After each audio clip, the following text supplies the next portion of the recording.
Today, I'm gonna survive 100 days on an island where we'll only have trees, dirt and sand without any other resources. On top of that, our goal is to fully develop the island, build every possible type of farm, set up a trading area with villagers, construct a beacon, and of course defeat the Ender Dragon. This video turned out absolutely amazing and packed with action. So all I ask is for you to subscribe. I bet you didn't even know that button existed here. Alright, let's get into the video. Here we are, spawning on the island. It's the very start of the first day and I need to make the most of it because food isn't gonna magically appear and on hardcore mode mobs spawn in droves at night. I decided to start by chopping my first wood. Crafted a workbench, some sticks and then a pickaxe. The first thing I noticed was that the island has 4 different types of wood, more than enough for all our future projects. It also turns out that the island is split into 2 parts separated by a small stream. But right now there are more pressing matters, like mining stone. I upgraded my pickaxe, crafted an axe and shovel and returned to a cave to gather some coal I'd initially overlooked. My plan was to dig further, but I quickly stumbled upon an underwater cave. Even though I spotted some iron, I decided not to risk it. After all, we still don't have any food and there is no guarantee we'll get anytime soon. At this point, I decided to scout the entire island and spotted a few small islets in the distance. Most of the main island is sandy, so I'll need to stick close to areas with dirt and work on expanding them. For now, my focus is on collecting as much wood as possible. It's the most essential material for crafting and building. The main island has birch, dark oak, and regular oak. As night fell, I crafted some torches and started lighting up the area where I was gathering wood. I then set up a primitive tree farm where I could continue farming logs. Thanks to the oak trees, I got my first apples, so food is becoming less of a concern. Since I needed to light up more of the island, I began smelting logs into charcoal and went around the area again, adding even more torches. The second morning was all about gathering more wood. By now, I'd accumulated a decent amount of resources, but the biggest challenge remained: exploring caves, especially underwater ones beneath the island. I even attempted to mine the iron I'd seen earlier, but that turned out to be a big mistake. After a few more minutes of digging, I broke into a new cave, but didn't want to rush in recklessly. Back on the surface, I smelted a single piece of iron ore I'd collected and crafted a shield. This would be super useful since there were bound to be a lot of mobs in those caves. Alright, I need to get in there and start gathering resources. Inside the cave, I mainly encountered zombies and skeletons, which weren't too much of a trouble. Plus, I even managed to get a potato drop from a zombie. Soon our food problems will be over. What's up with a zombie? Does it have a spring stuck in it or something? Bam! Anyway, I've made it into the cave, so let's start looting. But we'll need a better pickaxe for gold. Oh, quiet! Defense mode? Die! Once I had my first batch of ore, I immediately started smelting it and upgraded my pickaxe.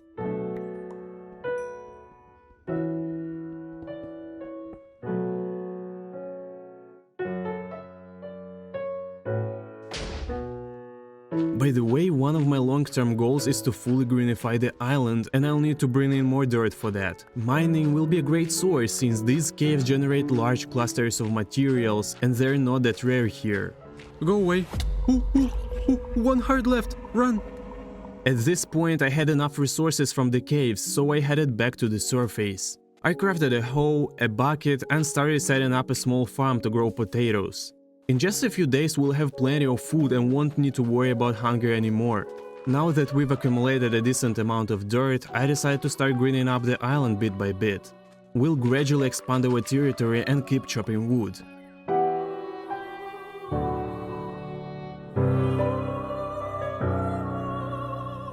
At this stage, we've gathered plenty of materials and it's time to start thinking about building. I've already lit up a large portion of the island and plan to build our house somewhere around here. But as soon as I started outlining the foundation, phantoms attacked me.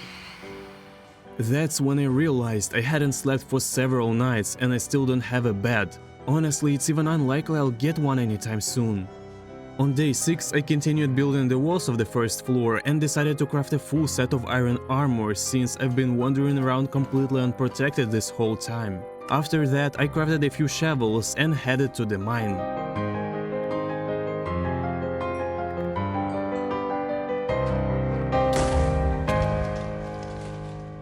One heart! Quick hide!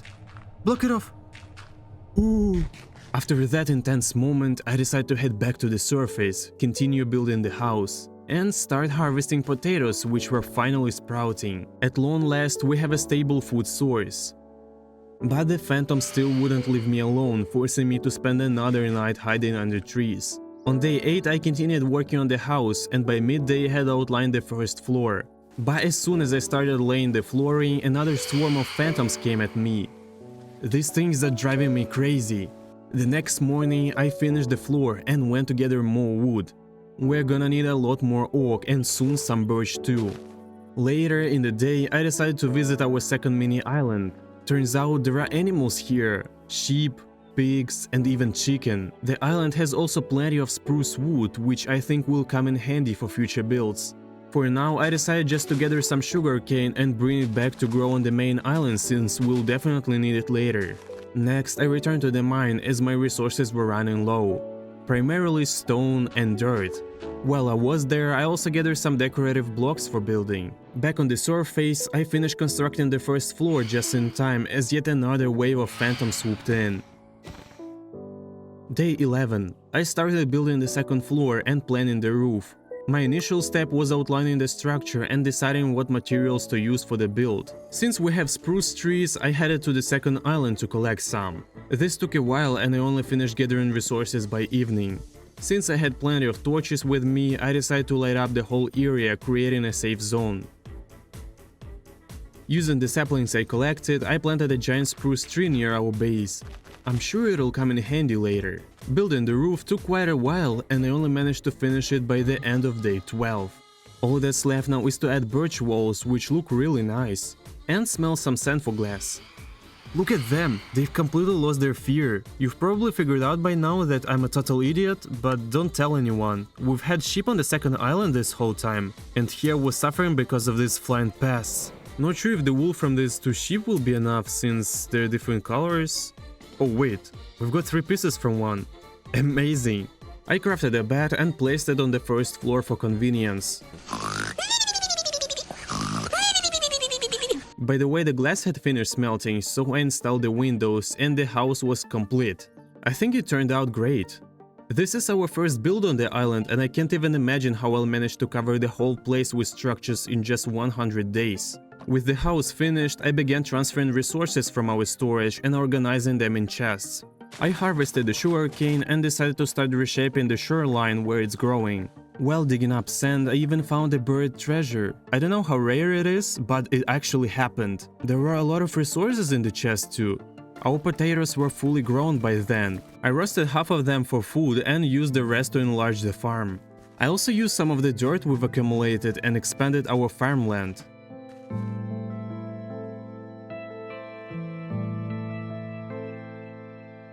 Morning of day 14. I started the day by building a small stone cliff near the shore, experimenting with the island's design. Meanwhile, I finished transferring all our resources from the old storage. This chest will hold greenery and the one near the bed will store all the valuable items. I think it would be a good idea to set up a proper tree farm and add a fence around it. By the way, later we'll need to cure those zombie villagers. I don't even have name tag to rename them yet. By nightfall, fencing was complete. All that's left is to add lighting with lanterns. I think it's starting to look quite cozy. I also decided to decorate the house a bit. I added some decorations and lanterns, and even small touches like this made the build look much better. After another round of harvesting sugarcane, I continued leveling the shoreline. Our sand supplies are growing steadily. I crafted more tools and headed into the mines again, this time to explore uncharted areas. Oh, thanks, Creeper. Whoa, my shield's gone.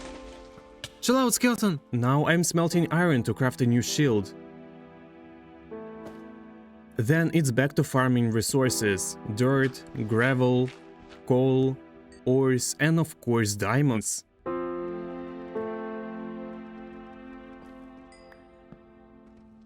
Whoa, skeleton spawner! The loot isn't great, but hey, there is a music disc. 2 name tags! No way! Perfect, just what we needed. Wait, what?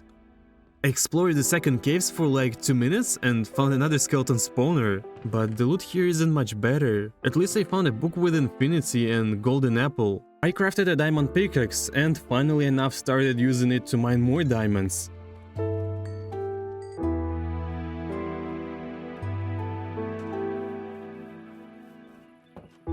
Back home, I sorted my resources, crafted a jukebox, and finally took a moment to relax. By now the giant spruce tree we planted earlier had grown, so it was time to chop it down.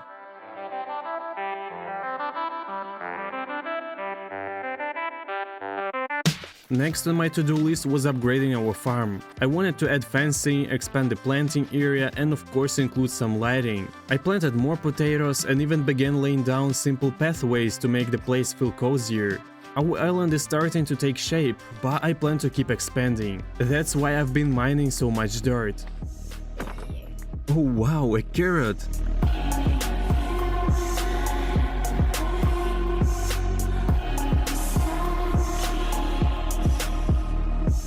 I'm also planning to start breeding animals. If you remember, we have them on the second island. I think we can only breed the sheep for now, since there are 2 of them. But first we need to lure them somehow. I don't have any wheat or bone meal to grow it, so I went back to one of the spawners we found earlier. This one will become a skeleton farm. It's been ages since I last used a spawner to build a farm, but this is the perfect opportunity. On an island you've got to make use of everything available. The skeletons will be funneled into the spot using water, and I just need to build a room and set up the farming area.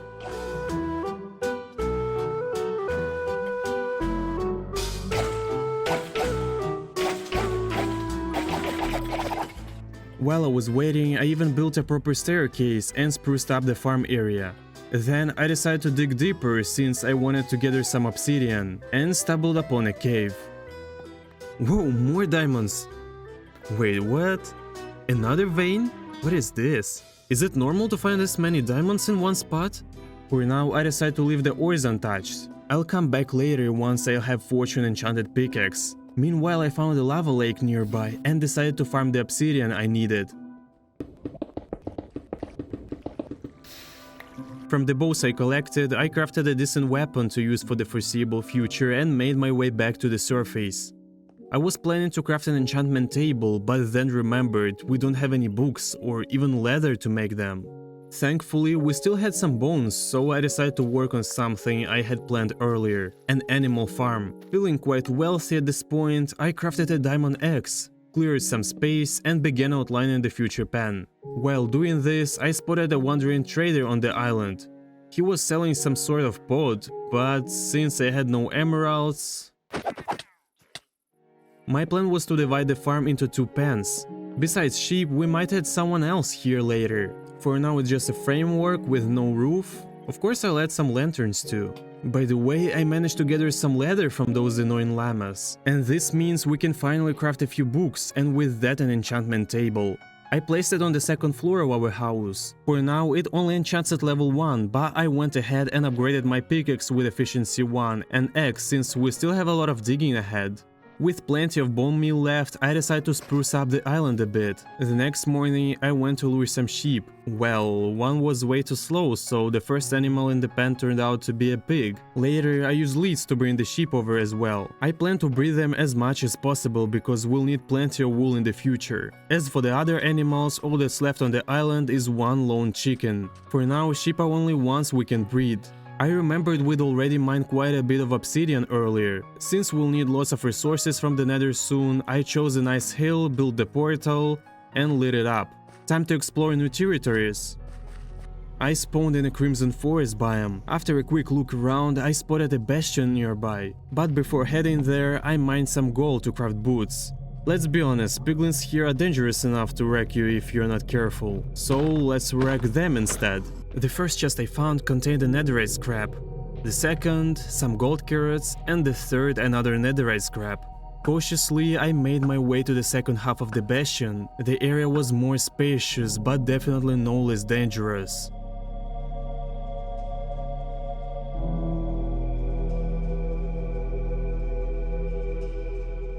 First chest? Ooh, diamond shovel, just what I needed. Soon I reached the central area and began looting the gold blocks.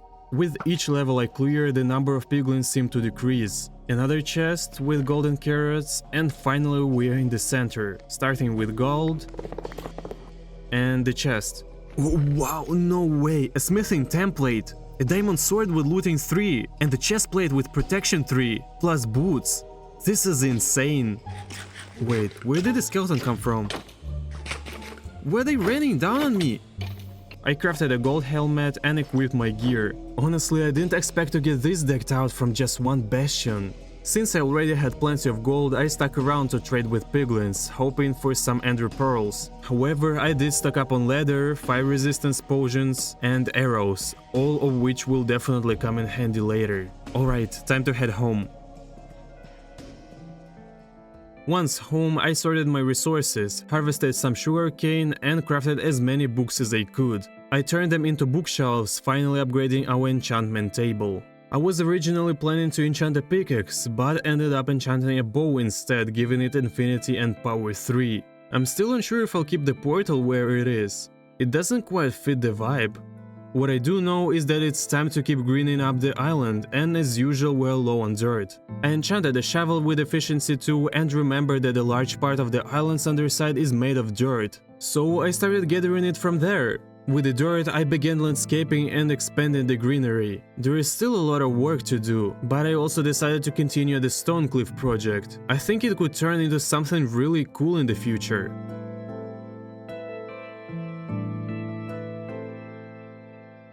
I spent the entire 23rd day leveling the shoreline, and by nightfall I decided to start building a pier. I think it's a great idea, especially since we can add more structures to it later. For the flooring, I chose spruce wood and decided to leave the treasure chest we found earlier right there as a keepsake. I don't have enough resources to make this spot perfect yet, but even at this stage the pier looks quite nice. I'm also planning to build a small ship here, which means we'll need a lot of dark oak. But it's starting to take shape, and I think it's coming along pretty well. Throughout the process, I kept shearing my sheep on the farm since we'll need wool for the sails. Designing the ship took quite a bit of time, but I was nearly satisfied with the result. Below deck we've got a small cabin, while the top is mostly just sails. I added a few barrels for decoration. I think the ship turned out pretty cool, and it fits perfectly next to our pier. The area is coming together, but it's still far from the ideal. Flying around the island in replay mode, I realized the farm doesn't quite fit. All our other buildings are rectangular while the farm is oval shaped. That's exactly what I decided to fix. On the morning of day 27, I started outlining the future rectangular farm. I plan to divide it into 3 sections to grow potatoes, carrots, and wheat separately. I added lighting and built a proper fence. The nether portal didn't really fit here anymore, so I decided to remove it for now. We'll probably move it somewhere else later. We had enough potatoes to fill the entire section, but even with our bone meal supply we were still short on wheat and carrots. As our area gradually expanded, I decided to work on pathways using blocks I had gathered earlier.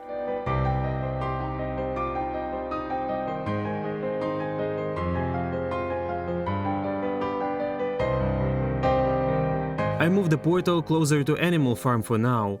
This made the area look much better, and I feel like our little town is starting to take shape. Next, I focused on gathering resources, since I already had several projects in mind.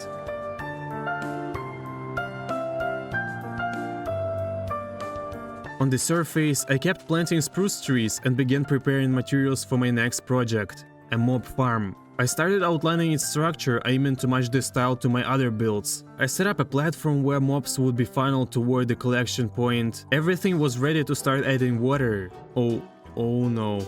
How did I mess this up? The water flow on the platform turned out all wrong. I miscalculated and had to redo everything. Look at the torch bouncing in the water. For a second I thought someone was sending signals from there. After an entire day of adjustments, I finally got it right, and now everything flows perfectly toward the center.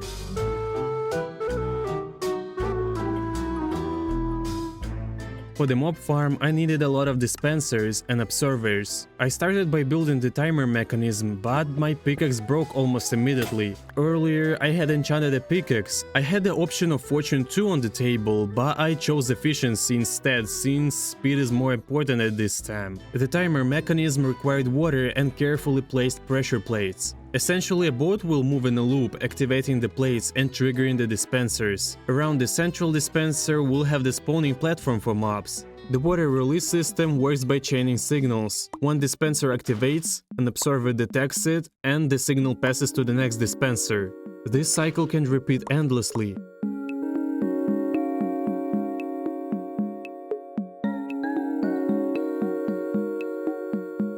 While mining cobblestone, I explored the caves and stumbled upon a zombie villager. Luckily, I'd found some name tags earlier, so I lured him to the surface. For now, I trapped him into my usual dirt gathering area, renamed him to prevent the spawning, and secured him. I didn't have any weakness potions to cure him yet, but at least he's safe for now. About our mob farm, everything is almost ready. All that's left is to fill the dispensers with the water and build a roof to darken the area so mobs can spawn even during the day. I just had enough cobblestone to finish the construction, so now the next step is setting up the farming zone. Since this is gonna be an automated farm, we need to find a way to kill the mobs efficiently. For that, I'll need some resources from the nether. What the dog doing? Which means it's time for an adventure to find a fortress.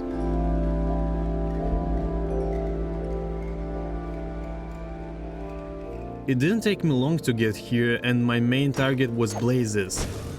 After farming a decent amount of blaze rods, I explored the fortress corridors for loot. Unfortunately, aside from useless horse armor, I didn't find anything valuable, so I started heading home. On the way, I stumbled upon a ruined portal. I also gathered some magma blocks, visited a warped biome, and finally made my way back. Magma blocks are perfect for automating our mob farm. Later we'll also need to set up a loot collection system to store all resources. But for now, I'm heading to the second floor of my house to set up a brewing station. My plan is to brew some weakness potions for that zombie villager we found earlier. Oh, and I already have a golden apple for the cure. Splash and snap. Now we just wait for him to recover and decide what we'll do with him. For a proper villager farm, we'll need at least 2 villagers. Right now, though, it's time to set up a loot collection system for the mob farm. But first I need to finish the floor. Oh, these tools break constantly. By the way, while crafting new shovel, I got the achievement for curing the villager. But we'll get back to him later. As for the loot collection system, it's pretty straightforward. Minecart with a hopper and a chest to gather all the loot. I even added a small window so we can watch mobs suffering. For now though, I'm planning to construct a house for our newly cured villager. That means I'll need a lot of wood again. Speaking of which, I've been thinking about where to place the new building, and realized we might have to move the nether portal once more. I'm not sure where we'll locate it, but I doubt we'll be going back to the nether anytime soon. For now, I'm expanding the island with more dirt to make room for the villager's house. The walls will be made of spruce wood, and there will even be a small garden next to the house. It's gonna have 2 floors. Dark oak and stone make a great combination.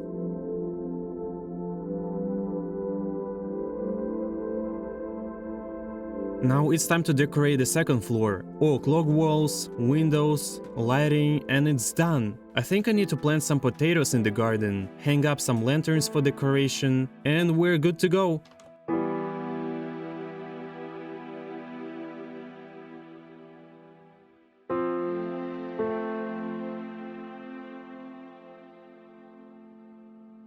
He seems eager to leave, so he crawled out of his hole and right into my trap. Now I'm crafting a bunch of workstations and beds to set up in the house. Hopefully he'll figure out how to use everything himself. I also wanted to upgrade my tools since they keep breaking all the time. For now I've only managed to enchant a shovel with efficiency 3 for future use. Since my dirt supply was running low, I went mining again. I gathered some iron, but the main focus was dirt. After a day of digging, I returned to the surface with plenty of dirt. I thought it would be a great idea to landscape the area behind my house.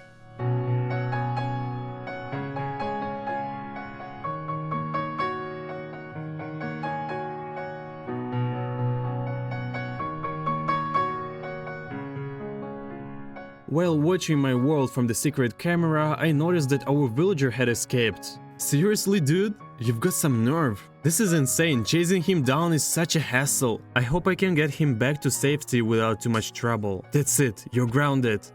You're not leaving the house again. By the way, we've managed to gather over a full chest of sand. Since we don't need it right now, I moved part of it to the second floor for storage. I also remember that our crops had been ready for a while, so I decided to fully plant the wheat and carrot sections. It looks so much better now. Next, I decided to continue expanding our pier and stretched it across a longer part of the island. For now, I've outlined the area with spruce logs and added some lanterns. Now it's time to clear the space and start building with spruce planks. You wouldn't believe how many stacks of wood this project took from my reserves. But in the end, I think it turned out amazing. The pier fits perfectly with the rest of our base.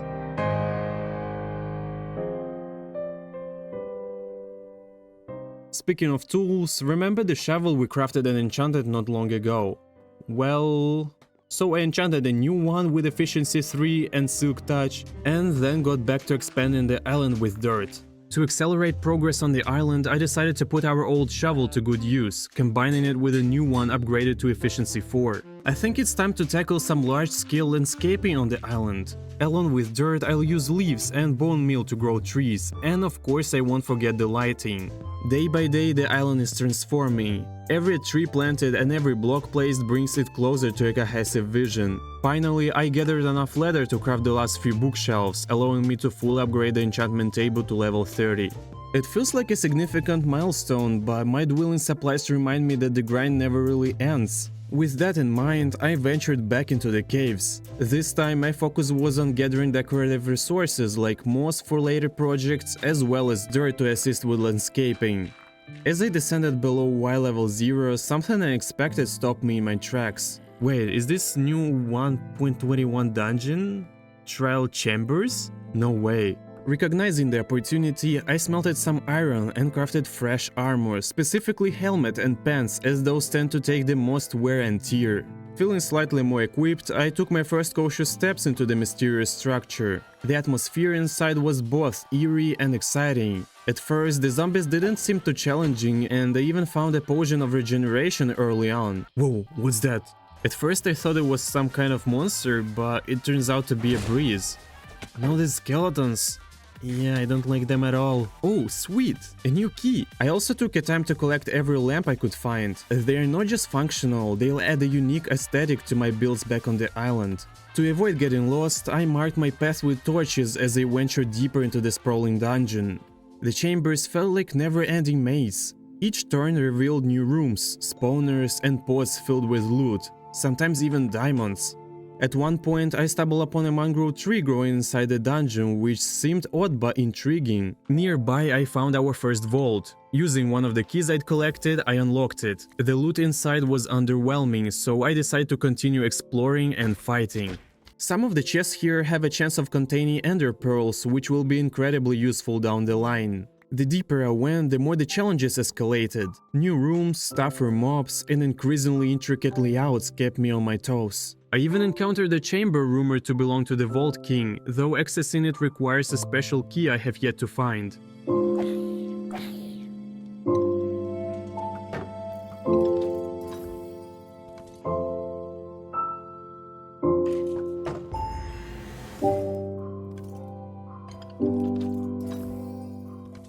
After some time, I decided to try the ominous potion I had found earlier. That turned out to be a terrible decision. Suddenly, mobs began spawning in overwhelming numbers, and they were significantly stronger than before.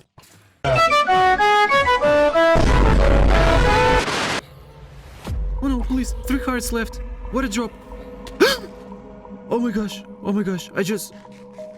Please, run. I just barely survived. I swear, I just nearly had a heart attack. This was a wake-up call to proceed more carefully. The slimes, for example, are harmless since they don't spawn with armor. As I explored further, I encountered a narrow passage filled with dispensers and an absurd number of hostile mobs. Oh man, they're just everywhere. Oh no, please, run, please, no. Oh my gosh. Okay, build. This is insane, what is this place? Somehow I managed to survive the chaos. One of the spawners dropped a boss key, which I used to open a boss vault. Unfortunately, the loot inside was nothing remarkable, which was a bit of a letdown.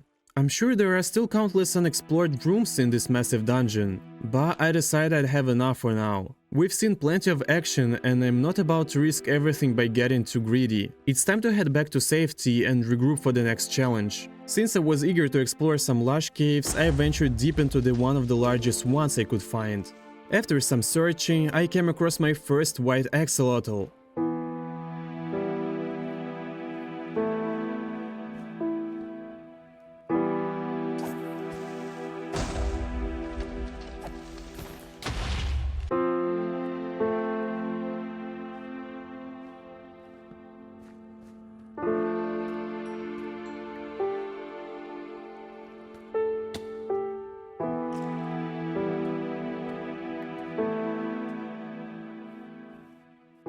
Back on the surface, I sorted through my enormous haul of resources, carefully organizing them for future use. The lake sits above an intricate network of caves, and I figured the axolotls would thrive in such a setting. After ensuring the axolotls were settled, I turned my attention to gathering spruce wood. I plan to use it for upcoming expansions to the base. Meanwhile, the mob farm I built earlier continued to produce a steady supply of resources, proving its worth in the long run. As I resumed landscaping, I used the moss to add a natural touch to the area. However, I noticed something unsettling. The axolotls from the lake had disappeared. It seems they found the caves beneath the lake more appealing. I still find the lake a beautiful centerpiece of our territory, so I decided to enhance its surroundings. First, I leveled the nearby terrain to create a more cohesive landscape.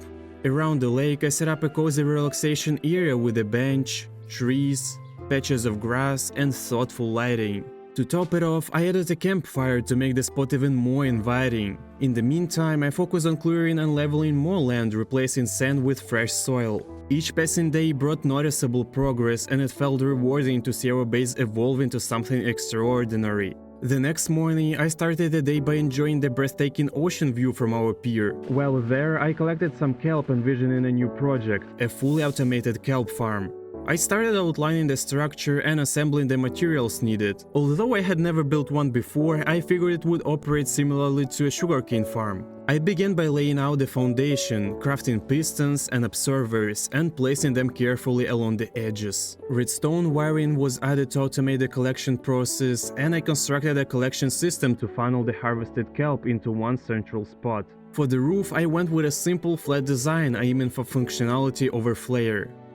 Inside, I used the lamps scavenged from the trial chambers, and their glow added a magical ambience. With the release of version 1.21, we now have access to the crafter, which could be a game changer for automating the kelp farm. My idea was smelt the kelp and send it to the crafter and have it converted into blocks, all while a system transported the resources upward. Unfortunately, the farm hit a major snag. The kelp wasn't reaching the furnace. Without kelp, the entire mechanism came to a grinding halt. After spending some time on it and realizing it was already day 53, I decided to step away from the project for now. As always, my tools were nearing their breaking point. My shovel was already falling apart, so I enchanted a new one with unbreaking one and combined it with the old one to keep it functional. Then I headed out for a mining session to replenish our dwelling supplies. Deep in the caves, I have a stroke of luck. I found a zombie villager. A second core zombie villager meant I could finally start developing a village and setting up trades. I quickly trapped him, renamed to prevent the spawning, and prepared for the current process. While waiting for the villager to recover, I decided to put our sand stockpile to good use. I crafted it into sandstone and began constructing a small desert temple in the sandy part of our island. The temple featured 4 distinct towers, connected by a pyramid-shaped roof, and stairs leading to the towers. Though I didn't decorate the interior much, it turned out fantastic, adding a unique flair to the desert section of our base. Once a villager was cured, I transported him to the surface. While setting up his new home, I gave him some potatoes and added a few beds to encourage population growth. Moments later, the villagers scattered across the territory, exploring every corner. I was looking for this one for about 5 minutes, and it appears he went to our tree farm and got lost out there. Wow, a rare species of derpy villager. Come on, get back home. Look, hey! Oh, I put down a boat and now he's found his way back. Good job, buddy, good job. Eventually, I turned my attention back to the kelp farm. I tore down the old design and started rebuilding it from scratch. After adding signs to improve the water flow and redesigning the smelting mechanism, the farm finally worked. Sort of. The system could smelt kelp into blocks, but efficiency was still a problem. Meanwhile, the villagers had been busy multiplying and their population was booming. I'm planning to build our trading hub near the villagers' houses, but we'll need a lot of land for that. And I also want to build over the canyon. So I got to work collecting resources. This area should be big enough for the future trading zone. I outlined the space and originally planned to use wool for the build, but it ended up looking terrible. Instead, I switched to spruce logs and brought out the heavy artillery, stairs on the bottom, stairs on the top, dividing the sections and then starting on the roof. It's already coming together nicely. At the center, I'm planning a small storage area where we can sort all the items we trade for. It's starting to look pretty good, and now it's time to decide on professions for the villagers. We'll also need to move some of them out since their population has gotten a bit out of hand. Slave escape! I kidnapped a couple of villagers and successfully transported them to the trading area. They'll be cartographers because I know they can give us some good loot. But we'll need sugarcane for paper and it turns out I don't have much of it. So I'll need to invest in maps to level up the villagers first. The second trade offered by the villagers was for glass panes. Thankfully, I had a good stock of sand ready to go, but I quickly realized I was out of a crucial resource: fuel for smelting. As you're probably aware, our kelp farm has been experiencing some serious issues. It's currently operating at a snail's pace, smelting 1 kelp per block, which makes it almost useless as a fuel source. With that in mind, I decided it was time to look for alternatives. That reminded me that we now have maps. I explored our island and set up a cool map wall right in our house. Next, I spent some time farming emeralds and leveling up our traders. I think colorful banners would look great here. On day 61, I set up a new workstation for our next employee, a weaponsmith. I had to buy a lot of junk to level him up, but in the end I got new diamond leggings and a protection to helmet. Now we finally have a full set of diamond armor. I also sold all the glass I had stockpiled and focused on trading paper. Since I already had sugarcane, the next step was to automate its collection. So the next build on our territory is a sugarcane farm. I decided to place it right next to the kelp farm since they operate similarly. The walls for this build will be spruce, and I also outlined the structure for the future farm. Underneath, I set up a minecart to collect the sugarcane as it grows. Then I placed pistons, observers, redstone, and a collection area for the loot. Everything should work perfectly, just need to add glass and a roof.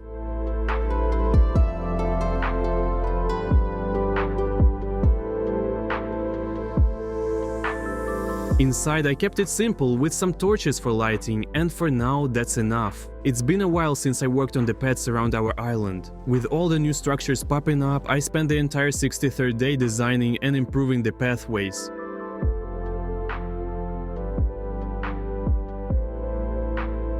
I also replaced torches with lanterns, planted more trees, and focused on landscaping. At this stage, most of the island was fully organized, and it looked like I might just finish everything by day 100. Whoa, no way! 3 ender pearls from 1 enderman! We still have some dirt left, though I'll probably need to gather more soon. For now, the greenery plan continues. I wanted to build something new near our house, so I ended up back in the mines, digging up cobblestone until my pickaxe broke. As you might remember, or maybe not, I crafted a new pickaxe a while ago but never enchanted it. I leveled up to 26, enchanted it with efficiency 4 and unbreaking 3, and now pickaxe problems are a thing of the past. For the build, I plan to make a sort of watchtower. I started laying out the cobblestone foundation and added birch wood for the flooring. Oh, looks like we've got company. I decided to build the tower layer by layer, with each one representing a floor. Right now it's kind of dumb looking and way too square, but honestly who cares? I'm not about to rebuild it. Inside, by the way, I kept it simple. Birch floors and a staircase connecting the levels. It looks like a giant mushroom or something. As for the mine entrance, it's pretty close to the tower. I thought it would be nice to spruce it up a bit. I moved the entrance slightly, outlined the new structure, and built it to resemble a small house. I think it fits perfectly with the rest of the island. All that was left was connecting it to the paths. Oh, and I remembered we have some podzol lying around, so I used that too. You know, it's really coming together. I love how every structure I build has its own style, but still uses the same types of block. It makes each build unique and avoids that same boring look. Now about the kelp farm. As I mentioned before, all the kelp blocks burned up. The kelp itself is piling up, but we're out of fuel. Honestly, I'm such a noob with redstone that fixing this would take me days. And in this world, every minute counts. On the bright side, the sugarcane farm is working perfectly. I need paper for trading, so I've been bringing more villagers over to the trading zone. Oh, that lightning strike was close. Did it hit anything? Oh no, fire! Fire! Put it out! Quick! Oh no, please! Fast! Fast! Oh man, this is the first time lightning has ever caused a fire in my world. Storms are no joke here. By the way, check this out. We've got a bunch of iron golems spawning now. Meanwhile, villagers are staying up at night, doing questionable things. It's the perfect time to borrow another villager for the trading zone. I'm also planning to start trading with clerics since I've got a ton of rotten flesh from the mob farm. After leveling up one of them, I unlocked the ability to sell bottles for 1 emerald.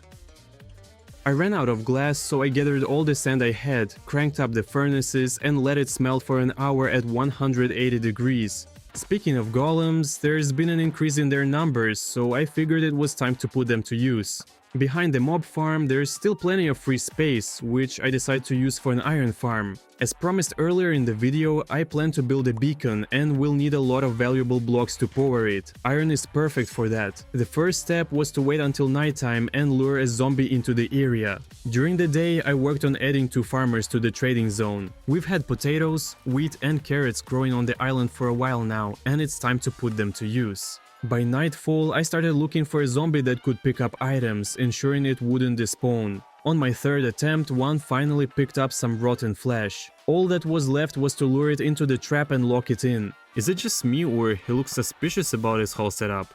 So our next task is to bring 3 villagers over here. I've already set up a railway, so now all that's left is to quietly borrow a few of them. They put up a good fight in their minecarts, so I decided to stop being nice and gave them a solid push. This might be actually the first time I've ever crafted a furnace minecart. We've got 3 beds set up for them here. Next, I started building the loot collection area where the iron golems will get washed away, as well as the drainage platform with lava underneath. Once that was done, I added water streams to direct everything.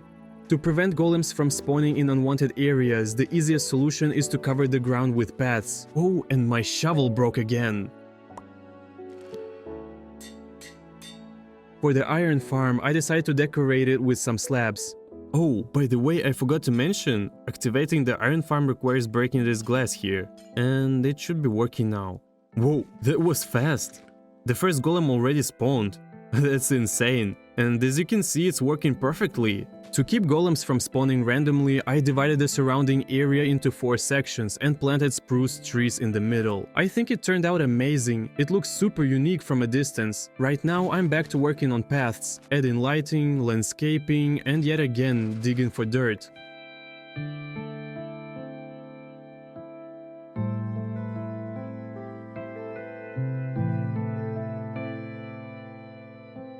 While I was busy with all that, the iron farm produced almost 3 stacks of iron, so it's performing flawlessly.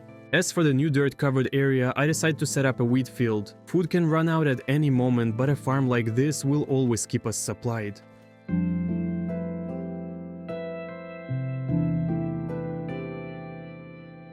By the end of day 75, I had fully completed this section of the island. Now it's time to start thinking about our second island, which we haven't even touched yet. My first step was to build some bridges to the opposite shore. On one side I went with a simple design, a small rustic looking bridge fully lit for safety. On the other side I decided to use campfires this time since I haven't built with them in a while and wanted to try something creative. This one even has a roof. It turned out pretty cute. The next step was to clean up the surrounding area because right now there's just a hill there. So, I was adding a path and decorating the area, but it turns out I had my recording off this whole time. I built and decorated the path leading to the new bridge, added more intersecting paths in the area and threw in some leaf blocks for decoration. Now I plan to do the same thing on the other side for the second bridge. It didn't take too long and by day 79 everything was done. I walked around the second island and realized there's a lot of work to do there, so I immediately left.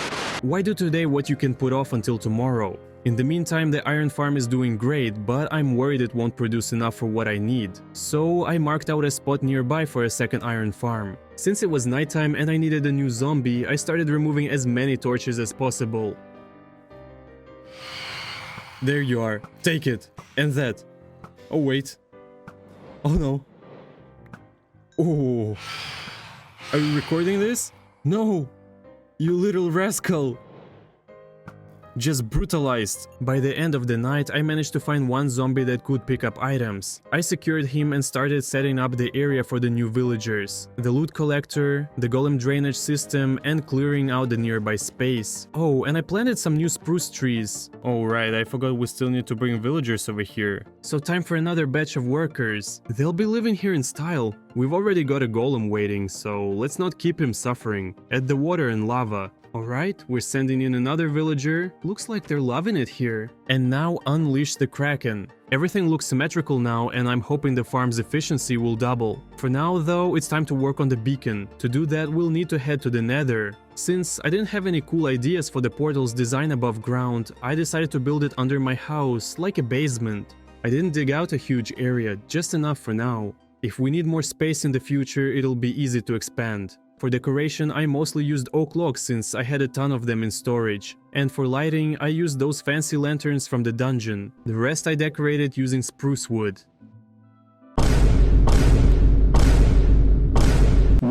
The portal itself is in the center and honestly it fits in pretty well. In the future, I'm thinking of turning this area into something like a catacomb. Maybe even connecting it to the farms for easier access. But for now, it's time to head to the Nether. When I got back to the fortress, I immediately started looking for a good spot for the farm. The best option is a 4-way intersection, and luckily I found one. Before farming, I decided to spend some time clearing out as much of the area as possible to make things easier later. Even now, a lot of mobs are spawning here, including wither skeletons, which is great. No idea how long it'll take to get 3 skulls with loot in 3, but the faster the better. We've got plenty of work ahead.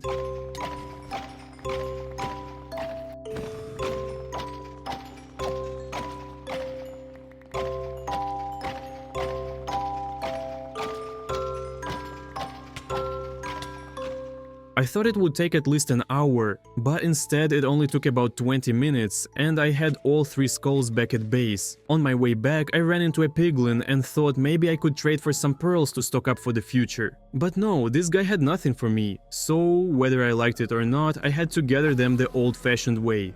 Husha!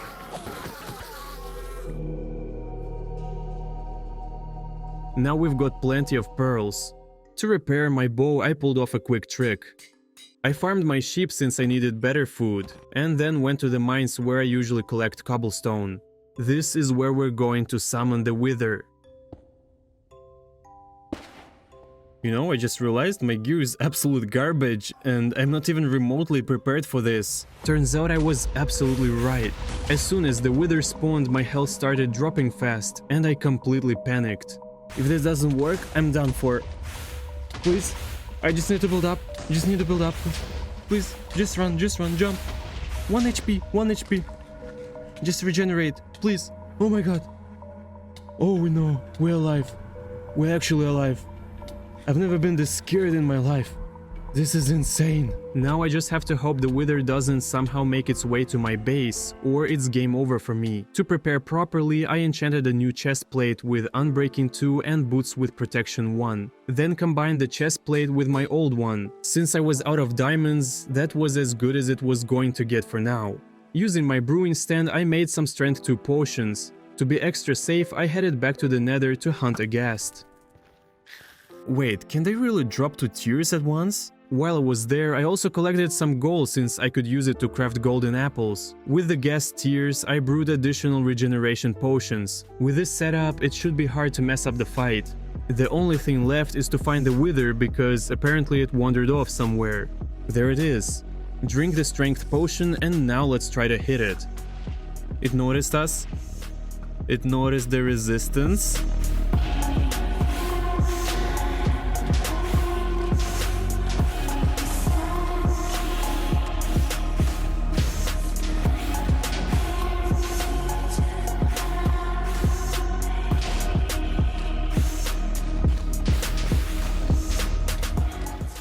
We did it! We actually did it! And we've got another star! Perfect! Now we've got a beacon. Iron is still piling up in the farm, so we've got a decent supply going. There's still a space on the island for another build, but before starting anything, I had to flatten the area properly. I also decided to create a bit of a cliff on one side for aesthetics, and it looks pretty good. There's plenty of open space here, so I marked out the outline for the future beacon. So far, this is what we have, and it's time to start building upward little by little. Initially, I planned to build a decent lighthouse, but it's turning into a peanut. I realized this a bit late, but I decided to spend some time rebuilding it, and after a bit of effort, it doesn't look as tragic anymore. I've already started outlining the observation deck of our lighthouse, and my plan is to place a bright light source there.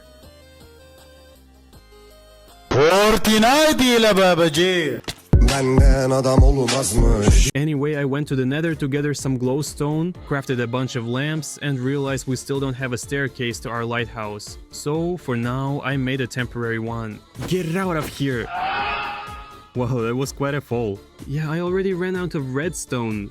I have no idea how many times I've raided the mines by now, but we need more of it. Luckily, there's plenty of redstone in the caves. Wow, look at this place. Redstone, axolotls, and even diamonds. Hey, what's this? A gang of thugs showed up trying to steal my diamonds? With the redstone in hand, I finally finished the lamp. It looks absolutely amazing. Now all that's left is to complete the roof.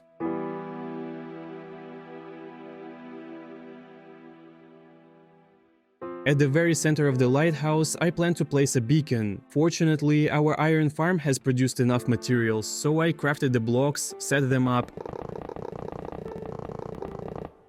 and activated the beacon. On the roof, I added 2 blocks of grey stained glass to improve the look, and I think it turned out quite well. Now we need to work on the interior. There will be a staircase here, and I decided to enclose the beacon with glass so we can walk around it. I also decorated the intermediate floor.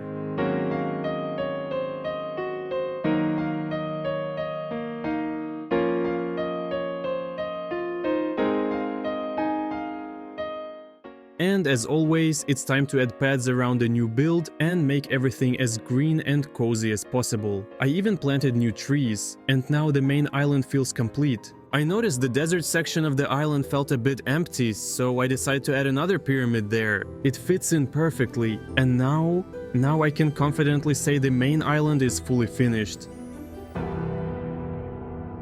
Time to think about what to do with the second one. At this point, I didn't have a clear plan yet. I started by replacing the sand with dirt, and while working on this, I brainstormed ideas for future builds. The first section was done. By the way, the place where I usually mine dirt is running out of it. Who would have thought? It's becoming harder to gather, but I managed to get enough to finish the job. The main part of the island was covered in dirt, and all that was left was to set up some lighting. Oh, look at all this sand I've dug up. Practically a full chest of it. On this island, I plan to build a few houses and relocate most of the villagers from the main island here. With time running out, I decided to act fast and started with the smallest house. It's a simple basic build, with a roof and a small attic. But honestly, it looked terrible, so I swapped out the logs for fences to save on wood. The second house was going to be the largest on the island, more like a dormitory where most of the villagers would live. Cobblestone walls, wooden log framing, and the roof, which took the most of the time. Still, it turned out pretty great. Wooden plank floors, walls, windows, doors. What more could you want? Not bad at all. I think we can fit about 10 villagers in this place. After gathering some more wood, I leveled the terrain and started working on a third smaller house. It's similar to the first one, but with a roof made of oak planks. It's turning out cozy. Next, I started landscaping the area. Trees, pathways, but first a pier. I think the villagers will need a fishing community. The pier fits perfectly here, beautiful. Now let's focus on greenery, lighting, and adding some foliage. All that's left is to lay out pathways throughout the area.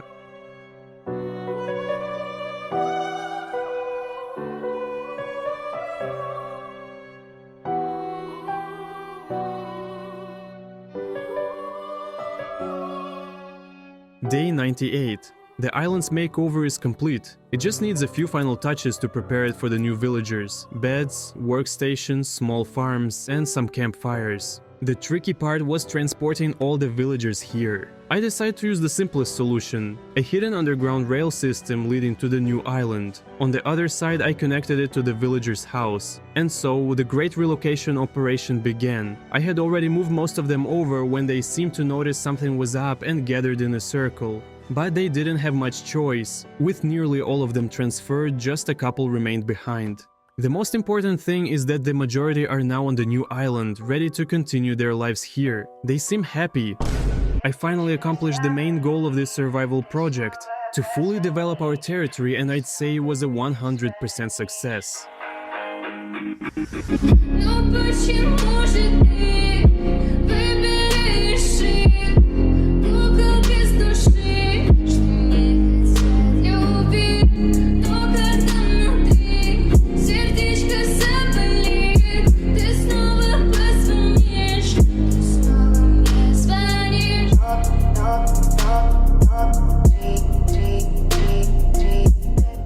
Day 99 is coming to an end, and I just remembered that we have a fully functional beacon but aren't using its effects. Speed 2 is perfect for zipping around the island. It's time to prepare for the Ender Dragon fight. The only thing left to do is repair our armor. I bought a helmet and pants from the armorer, sold paper from our sugarcane farm, and traded with the farmers for something amazing: golden carrots. I upgraded our helmet to protection 3 and decided to decorate the armor using a few smithing templates I had. I don't think I've ever seen anyone use redstone for armor decorations, but honestly, it looks pretty stylish.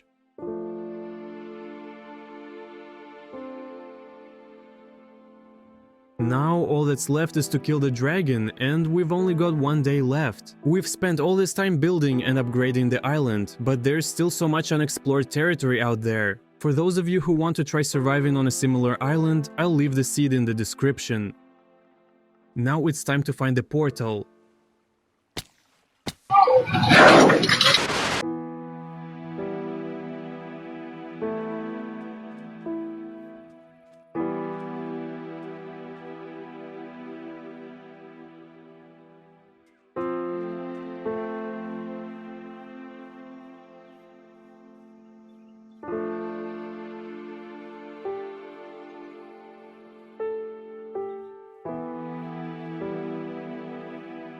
The Eye of Ender started flying in the opposite direction, meaning it was time to start digging. I ended up in a cave and then right into a library. While exploring, I stumbled upon this.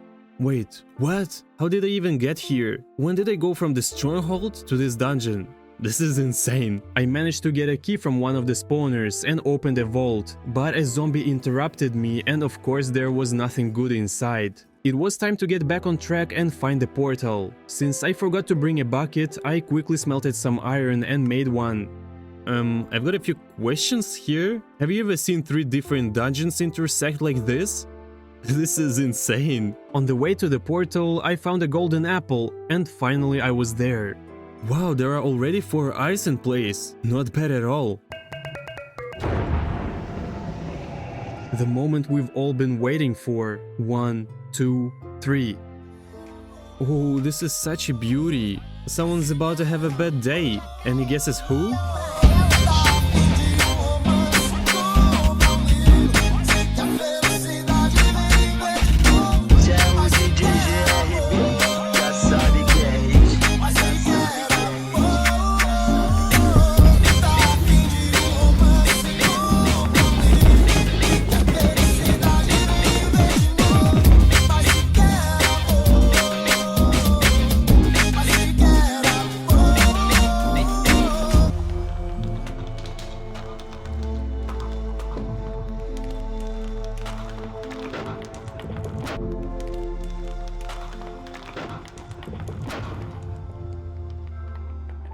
I was a little late, it's already day 101, but the final task for this video is complete. I hope you'll forgive me. This was Skillux, and hope you'll subscribe for all the effort I've put into this video. And if you smash that like button, maybe there will be another one soon. See you all, bye bye.